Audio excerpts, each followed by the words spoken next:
tous, j'espère que vous allez bien. Aujourd'hui, on se retrouve pour une toute nouvelle vidéo. On va faire le débrief de la rencontre entre le Barça et Levante.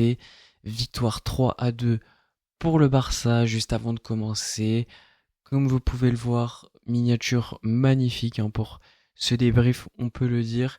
Cela vient de DA Design. N'hésitez pas à aller le voir pour vos projets perso. Il fait vraiment du travail de qualité. Il vous produira ce que vous voudrez. Je vous mets tous ces liens en description et à l'écran. Et bien évidemment, n'oubliez pas de liker la vidéo, de la partager, de la commenter, de vous abonner, d'activer la cloche. Ça m'aide vraiment énormément. Merci à tous ceux qui le feront. Bon, on va commencer par parler de l'arbitre, parce que de toute façon, chaque journée, il y a des choses à dire sur la personne qui arbitre le match, Hernandez. Alors, pour ceux qui ne le savent pas, c'est le mec qui a arbitré Real Barça. C'est simple, sur les deux derniers Real Barça, c'était du grand n'importe quoi. On avait très clairement compris qu'il voulait faire gagner le Real, mais enfin bon bref, ça c'est un autre problème. Et il avait été catastrophique pour le Barça, mais ça c'est logique. Ça jusqu'à là, il n'y a pas de problème, tout va bien. Et ce match, on a le droit du Hernandez classique, c'est-à-dire aucune faute sifflée en notre faveur, vraiment c'était aberrant. Je pense que Levante il pouvait arriver, nous attaquer à la machette, nous tuer, qu'on n'aurait même pas faute. Carrément, je pense que ce serait faute contre nous parce qu'on ne s'est pas laissé faire. J'en suis pas sûr de la théorie, mais franchement à vérifier, parce que c'est pas impossible. Enfin bon bref, ça c'est la première chose. Deuxième chose, on va parler bien évidemment du plus gros scandale de ce match, c'est-à-dire la main et le penalty sifflé pour Baldé. Déjà j'aimerais poser une question. À quel moment là il y a penalty, mais il n'y a pas penalty sur la main de Tchouaméni, enfin sur le bras, parce que là littéralement c'était le bras de Tchouaméni face au Barça au Classico l'année dernière. Franchement j'aimerais bien comprendre parce qu'il y a des trucs que je peux pas comprendre. Donc là t'es en train de me dire que Baldé qui fait l'effort de se retourner, il fait le geste pour ramener sa main et tout, etc. C'est juste que la balle va trop vite. C'est littéralement impossible. Sauf qu'en plus, son bras est bien collé, c'est juste un peu la main qui déborde. Voilà, on n'est pas non plus sur le truc du siècle. Comment là il peut siffler alors que sur Tchouaméni qui a littéralement la main à 6 mètres, il ne siffle pas. Je ne comprends pas. Matteo Laos, pro Real, je le rappelle, a dit qu'il n'y avait pas penalty. Archivovar qui conteste ou confirme les décisions des arbitres sur les matchs de Liga a confirmé qu'il n'y avait pas penalty. Tout le monde confirme qu'il n'y a pas penalty. Et ouais, comme par hasard, lui siffle penalty. Alors là, franchement, sacré hasard. Mais le plus effrayant, c'est sa justification, parce que c'est magnifique, vous allez voir. Sa justification, c'est le bras n'est pas collé, donc penalty. Alors déjà, faut regarder parce que le bras est très clairement collé. C'est la main qui n'est pas collée, il y a une nuance à avoir. Secondement, le bras de Tchouaméni n'est pas collé. Et sa justification pour le bras de Tchouaméni, c'était il pointe vers le sol. Là, il pointait vers le sol. Voilà. D'un point de vue technique, ça pointe vers le sol. Et secondement, Courtois était derrière. Yohan Garcia était derrière. Pourquoi il siffle ? Ouais, bonne question. Non mais, bonne question. Je me permets de le dire, bonne question. Voilà, juste simplement. Également, il y a un truc très marrant, c'est qu'à un moment, il y a, je pense probablement faute sur de Lewandowski sur un joueur de Levante qui s'effondre complètement au sol. Jusqu'à là, ok. Il siffle pas, d'accord. 3-4 secondes plus tard, Lewandowski provoque un penalty et là il siffle la faute de Lewandowski. Mais non, ça n'existe pas. À quel moment il y a des avantages sur ça ? Ça n'existe pas. Donc le gars il s'est dit penalty pour le Barça, merde. Bon je vais siffler la faute alors. Donc franchement c'est ridicule. C'est ridicule, voilà.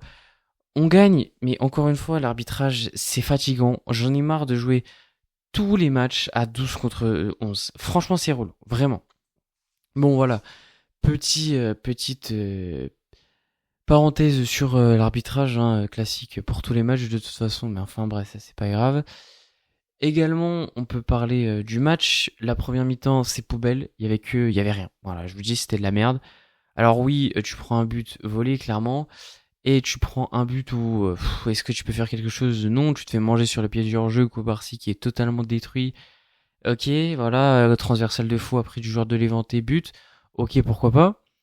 Mais en fait, on n'a rien produit. Sur cette première mi-temps, franchement, on n'a rien produit. Je vous dis la vérité, c'était le néant. Tout était stéréotypé de notre côté. Offensivement, on n'arrivait pas à se trouver. On n'arrivait pas à faire des différences. C'était le néant. C'est simple, sur cette première mi-temps, il y a 3 bons joueurs, Pedri, Eric Garcia, Casado. C'est tout. Tout le reste, c'est poubelle. Je compte pas Yohan Garcia, hein, bien évidemment, qui d'ailleurs nous a sauvés en seconde mi-temps. Sinon, le reste, c'était nul, d'accord? Donc ça, c'est dit. Seconde mi-temps, je pense que Flick a littéralement dû faire revivre les plus sombres heures de l'Allemagne pour avoir un changement comme ça sur une mi-temps de 15 minutes. Tu mets un but puis deux buts en l'espace de 5 minutes. Vers la 50e, il y a 2-2. Excellent, franchement excellent. Après, tu pousses, voilà. On a vu que, bon, jouer face à un Levanté qui passe littéralement sa vie en défense, franchement, c'est chiant, vraiment très chiant de jouer contre des équipes tous les week-ends. Vraiment tous les week-ends, tu joues des équipes qui sont à 11 dans leur surface de réparation. La formation de Levanté, là, quand même, c'était 5-4-1. 5-4-1. La dernière fois que j'ai vu une défense aussi dégueulasse, où c'était pire, c'était Retafe qui était à 6. Mais eux, de toute façon, c'est pas choquant. Je n'en peux plus. Vraiment, premier degré, je n'en peux plus de jouer. Tous les matchs, en fait, on se fait chier. Voilà, on joue des équipes qui mettent le bus. Pourquoi en Première Ligue ça joue? Pourquoi en Bundesliga ça joue? Pourquoi en Ligue 1 ça joue? Je ne comprends pas. Je compte pas la Serie A qui est un championnat défensif de base. Pourquoi là-bas ça joue et nous ça joue jamais? Je ne comprends pas. Alors qu'à la base, la Liga, c'est là où il y a du spectacle et du football. Et c'est devenu l'inverse. Donc franchement, non, c'est insupportable de jouer contre des équipes comme ça. Donc, comme je disais, ils ont passé leur vie en défense. On a réussi à forcer le verrou dans le temps additionnel.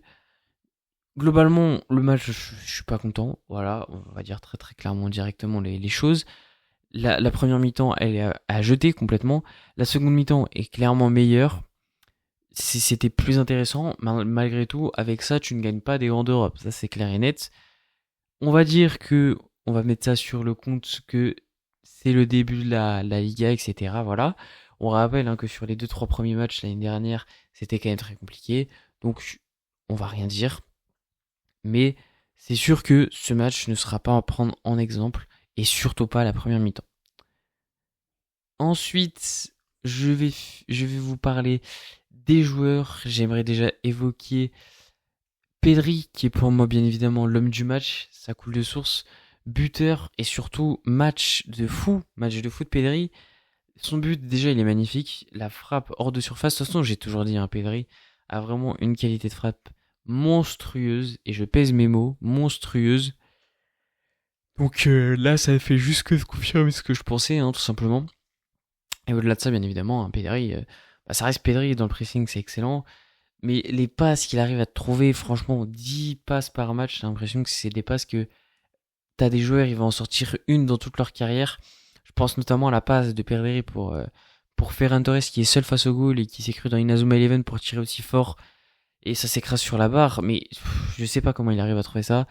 Mais il a de la prestance, ce joueur. Franchement, il a de la prestance. Il vole sur le ballon. Il vole avec le ballon. T'as l'impression que c'est trop facile pour lui, carrément. Donc, franchement, Pedri, masterclass. Et je crois que d'ailleurs, c'est lui qui a été nommé joueur du match. Ça m'étonnerait pas, vu son match excellent, excellent. Ensuite, on va parler de Ferran Torres, qui pour moi, malgré clairement son énorme raté, fait un très bon début de saison. Voilà, je le trouve extrêmement intéressant dans le jeu. Première chose, il est beaucoup plus mobile que Lewandowski, mais ça c'est logique vu l'âge de Lewandowski. On le trouve beaucoup plus facilement, il participe beaucoup plus au jeu. Et ça c'est quand même intéressant, ça te rajoute une option de plus. Et bien évidemment, ce qui coule de source, c'est que vu qu'il est plus mobile, il fait beaucoup mieux le pressing, etc. Beaucoup plus de pression. Donc, vraiment, Ferran Torres, c'est quelqu'un de crédible pour, pourquoi pas, tout simplement postuler au poste de titulaire. En tout cas, moi, ça me choquerait pas. Mais, encore une fois, bon match de Ferran Torres qui est buteur. Ensuite, Rafinha. Alors, Rafinha était positionné dans ses débuts de match en 10. D'ailleurs, je vais parler vite fait de la composition juste après. Mais du coup, Rafinha était en 10, ce qu'on a vu. Donc, ce qui devait être à la base le cas si Nico allait au Barça, ce qui n'a pas été le cas puisqu'il n'est pas venu. Ce que je retiens, c'est que, et sur la qualité intrinsèque, bien évidemment, Rafinha était un joueur excellent. Ballon d'orable, très clairement.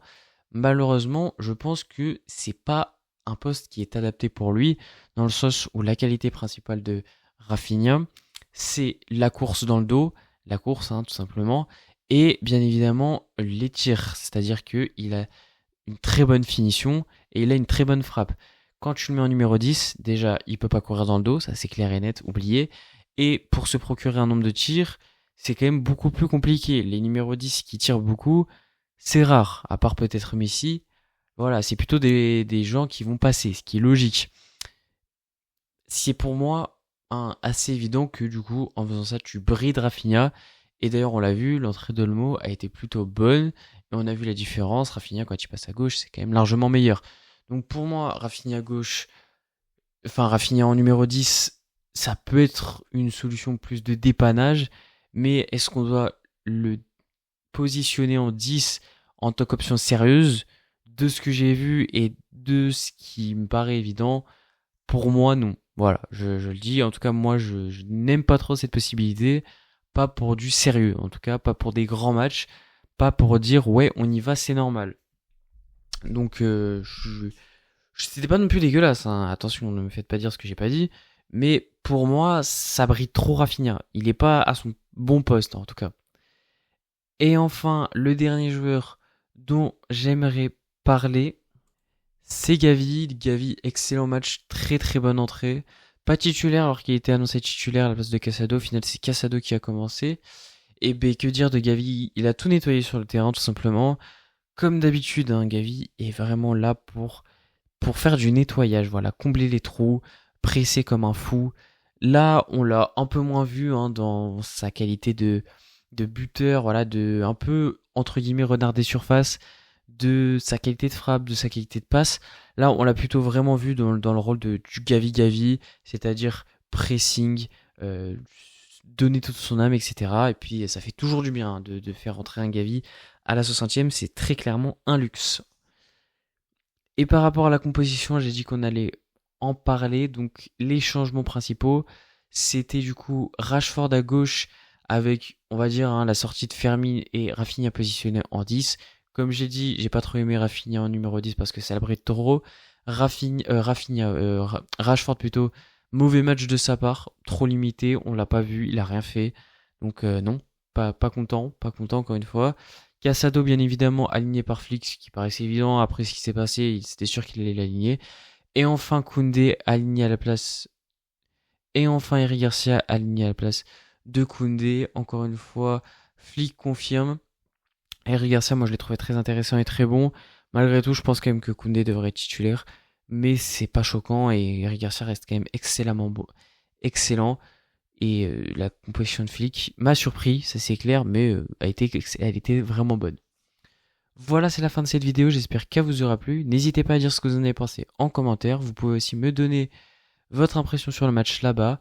Encore désolé d'avoir sorti le débrief la journée d'après, mais j'avais vraiment pas le temps de le faire sur le soir même, donc excusez-moi. N'oubliez pas de me follow sur tous les réseaux, que ce soit TikTok ou Insta, où je publie des segments de mes vidéos, donc vous prenez celui qui vous arrange et vous le regardez. Je suis aussi bien évidemment sur Twitter, je vous mets tous les liens en description, venez plus qu'à cliquer pour me follow. Et moi je vous dis tchuss.